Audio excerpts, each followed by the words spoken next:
रूहानी मार्ग पर चलने वाली गुरु की साध संगत जी, आप सभी को प्रेम भरी राधा स्वामी जी।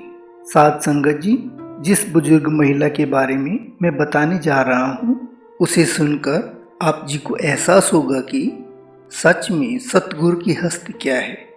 कैसे सतगुरु जीव के कर्मों का भुगतान करवाते हैं, कैसे संसार का असली चेहरा दिखाकर मोह से छुटकारा दिलवाते हैं। ये उनका अपना अलग ही तरीका होता है। ये हुजूर महाराज चरण सिंह जी के समय का वाक्य है। ये महिला जिसकी मैं साखी सुनाने जा रहा हूँ, हरियाणा की पृष्ठभूमि से आती है। जिस बस्ती में वो रहती थी, वहाँ न तो कोई सत्संगी था और न ही आसपास कोई सत्संग से जुड़ने का माहौल था। सच तो ये है कि जीव में इतना सामर्थ्य नहीं कि वो सतगुरु को ढूंढ पाए। सतगुरु ही जीव को ढूंढता है। अम्मा के पति किसी मंत्रालय में सरकारी पद पर थे। उसी दफ्तर में कार्यरत एक सत्संगी जीव उनका मित्र बन गया। दोनों में लगाव बढ़ा तो एक दिन सत्संगी मित्र ने कहा कि भाई, आने वाले शनिवार को मेरी बेटी का जन्मदिन है। वो 5 साल की हो जाएगी। मैं चाहता हूँ कि आप परिवार सहित मेरे घर पर आएं और मेरी बेटी को आशीर्वाद दें। हम सबको बहुत अच्छा लगेगा। शनिवार के दिन पति पत्नी उस आदमी के घर पहुंचे जिसकी बेटी का जन्मदिन था। जन्मदिन का सेलिब्रेशन और खाना पीना होते होते रात के 8 बज गए। उस समय रात को ट्रांसपोर्ट की सर्विस इतनी अच्छी नहीं होती थी, इसीलिए सभी घर वालों ने उनसे आग्रह किया कि वो रात को यहीं रुक जाएं। कल संडे है, छुट्टी भी है। हम लोग रविवार को सत्संग जाते हैं, आप भी चलना। सत्संग के बाद उधर से ही घर निकल जाना। पति पत्नी दोनों ही सात्विक थे, धार्मिक विचारों के थे। सत्संग के नाम पर रुकने को तैयार हो गए। अगली सुबह सभी लोग सत्संग के लिए गए। दोनों पति पत्नी सत्संग से इतने प्रभावित हुए कि वे हर रविवार को सत्संग सुनने अपने घर से 40 किलोमीटर दूर दिल्ली आते। उस समय सत्संग का एक ही मुख्य केंद्र था, पूसा रोड। कुछ दिनों के बाद ही महाराज चरण सिंह जी का दिल्ली दौरा था और नामदान का प्रोग्राम भी। दोनों पति पत्नी को जोड़े से नामदान मिल गया। साध संगत जी, बहुत गूढ़ और दिल को छूने वाली साखी है, पूरी सुनना। अब यहाँ से इनके जीवन की असल यात्रा शुरू होती है।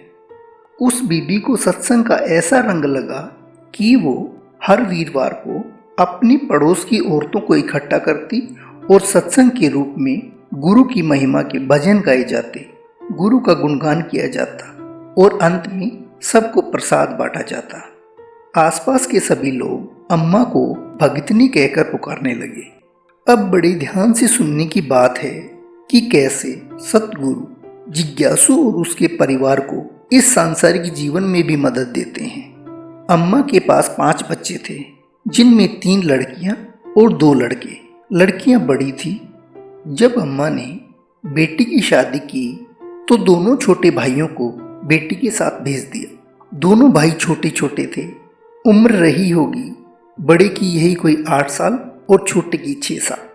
अब बच्चे तो बच्चे शाम के समय घर से दूर गली के और बच्चों के साथ खेलने के लिए निकल गए और जहां वो खेल रहे थे वहीं पास में कोई सैयद का मजार था। बड़ा भाई खेलते खेलते उस सैयद के मजार पर चढ़ गया। उसे क्या पता, वो तो अबोध बालक ठहरा, जूतों समेत ही चढ़ गया। दूसरे बालक आवाज लगाने लगे, भाई ये पीर का मजार है, नीचे उतर, जल्दी नीचे उतर। जूतों समेत ही चढ़ गया। उनके कहने पर वो नीचे उतर आया। थोड़ी देर खेलने के बाद जब वो घर पहुंचे तो लड़के को हल्की बुखार की शिकायत हुई। जैसे जैसे दिन चढ़ा, शाम होते होते बुखार तेज होता चला गया। गांव के डॉक्टर से दवाई दिलाई पर बुखार नहीं उतरा। अगले दिन सुबह सुबह जल्दी बहन अपने पति को लेकर भाई के साथ माँ के घर पहुंच गई। थोड़ी घबराई हुई थी। माँ को पूरा वाकया सुनाया। अम्मा ने और घर के अन्य लोगों ने इस बात को कुछ ज़्यादा तवज्जो नहीं दिया, परंतु धीरे धीरे हर दिन उस लड़की का स्वास्थ्य गिरने लगा। डॉक्टरी इलाज चल रहा था, पर स्थिति में सुधार होने की बजाय स्वास्थ्य धीरे धीरे गिरता ही चला गया। पर अम्मा का अपने सतगुरु पर दृढ़ विश्वास था। एक ही बात कहती, सब सतगुरु का है तो मेरे दुखी होने का कोई कारण ही नहीं बनता, ले जाना होगा तो ले जाएंगे। और इस विश्वास के साथ हर रोज सुबह गीले कपड़े से उसके शरीर को साफ करती और फिर खुद नहाती। फिर उस लड़के को कुछ दाने प्रसाद के देती। उस समय संगत को खील से बना हुआ प्रसाद मिलता था। लड़की ने खाना पीना बिल्कुल छोड़ रखा था। चम्मच से कुछ लिक्विड उसके मुंह में डाल देते, बस उसी से काम चल जाता। ये सिलसिला 3 महीने चला। सूख कर लड़का कंकाल के जैसा हो गया। लोग मिलने आते और अलग अलग सलाह देते, पर अम्मा का अपने गुरु पर अटल विश्वास था। लड़का अचेत और बेसुध हालत में पड़ा रहता। दवाइयां भी इंजेक्शन से ही दी जाती थी। अब एक अनोखी घटना घटने लगी। दिन का कोई भी एक ऐसा पहर होता था जब उस लड़के को चेत आता था। तब वो 8 साल का बच्चा अपने आप गुरुवाणी और अच्छे शब्द गाता था। ऐसे शब्द गाता जिनसे उस अबूझ बच्चे का दूर दूर तक कोई नाता न था। और बीच बीच में अचानक बोल उठता कि महाराज जी यहाँ खड़े हैं, महाराज जी ये कह रहे हैं। अगर उस समय उस लड़के के पास कोई गैर सत्संगी मौजूद होता था तो वह उसको सख्त लहजे में बाहर जाने का आदेश देता था। महाराज जी के बारे में ये सभी बातें वो तभी बोलता था जब सिर्फ और सिर्फ उसके परिवार के लोग ही वहां मौजूद होते थे। गुरु की मौजूदगी और देखरेख की वजह से गुरु के प्रति अम्मा का विश्वास और भी दृढ़ हो गया। समय बीता और धीरे धीरे लड़का उस मुसीबत से बाहर आ गया। सुख और संपन्नता से 18-20 साल बीते। तीनों लड़कियों की शादी हो चुकी थी। अब इस लड़के की शादी भी कर दी गई। घर में खुशियों का माहौल था। सब कुछ एकदम सही चल रहा था। अब यहाँ अम्मा के जीवन में एक अनोखा मोड़ आता है।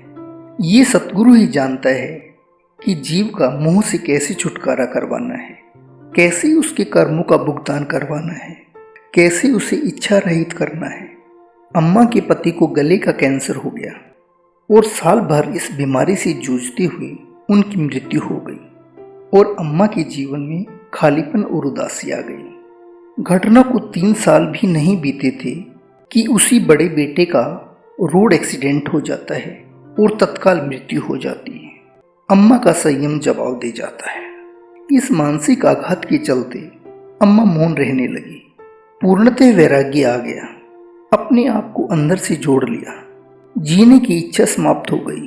खाना पीना कम करते करते खाना पीना बिल्कुल छोड़ दिया। धीरे धीरे बिस्तर पकड़ लिया। जैसे इस जीवन से जितना जल्दी हो छुटकारा पाना चाहती हो।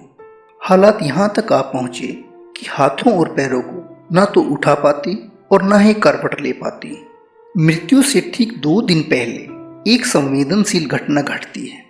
शाम के 4 बजे के आसपास अम्मा के पास उनका छोटा बेटा बैठा था और उस समय घर पर घर का और कोई भी अन्य सदस्य मौजूद नहीं था। जिस अम्मा के शरीर में इतनी भी ताकत नहीं बची थी कि वो अपना हाथ और पैर तो उठा सके, अचानक से बिना किसी सहारे के उठ बैठती है और वो भी उस आसन में पैरों के बल, जैसे शब्द सुनने की मुद्रा में आदमी बैठता है। जोश और ताजगी भरी आवाज में अपने बेटे से बोलती है कि महाराज जी आए हैं। इशारा करते हुए बोलती है कि ये खड़े। इस दौरान अम्मा अपने बेटे को न तो उसके नाम से पुकारती है और न ही बेटा, पुत्र या इस तरह के किसी और शब्द का प्रयोग करती है। वो अपने बेटे को बोलती है कि भक्त, महाराज जी का आदेश है कि मेरे सिर पर हाथ रख। बेटा अम्मा की ये बात सुनकर हैरान होता है, पर दुख की घड़ी थी। बेटा माँ के सिर पर हाथ रख देता है। जैसे ही बेटे ने अम्मा के सिर पर हाथ रखा, कुछ ही सेकंड के बाद अम्मा धड़ाम से बिस्तर पर वापस गिर गई और उसी पुरानी अचेत अवस्था में चली गई। इस घटना के ठीक 2 दिन के बाद अम्मा ज्योति ज्योत समा गई। इस रहस्य को वो सतगुरु ही जानता है कि ये सब क्या था, परंतु अम्मा के इस बेटे को नाम लेने और भजन करने की ऐसी धुन सवार थी कि 10वीं कक्षा से ही वो बिना नाम लिए भजन अभ्यास करता था और कम ही उम्र में शादी से पहले ही मौजूदा सरकार बाबा जी से नामदान की बख्शिश हो गई थी। साध संगत जी, बाणी कहती है कि कौन जाने गुण तेरे, उस सतगुरु की रहमत को कौन जान सकता है, कैसे कदम कदम पर जीव की संभाल करता है। साध संगत जी, ऐसे प्यारे सतगुरु को एक पल भी मत विसारना, ताकि हम पर सतगुरु की रहमत बनी रहे। राधा स्वामी जी।